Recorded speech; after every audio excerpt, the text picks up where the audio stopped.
Petrol ਮੁੱਕ ਜਾਂਦਾ ਨਾ ਗੱਡੀ ਦੇ ਵਿੱਚੋਂ, ਤੁਸੀਂ ਕਰਨਾ ਕੀ ਹੈ?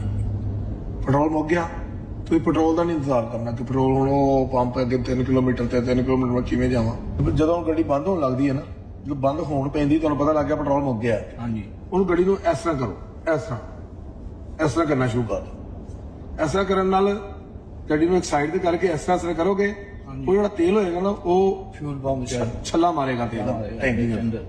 ਉਹ ਛੱਲ ਮਾਰੇਗਾ, ਉਹ ਤੇਲ ਫਿਊਲ ਪੰਪ ਚੁੱਕੀ ਜਾਏਗਾ, ਚੁੱਕ ਕੇ ਅੱਗੇ ਇੰਜਨ ਨੂੰ ਸੁੱਟੀ ਜਾਏਗਾ। ਠੀਕ, ਸੋ ਚੁੱਕ ਕੇ ਸੁੱਟੀ ਜਾਏਗਾ ਅੱਗੇ।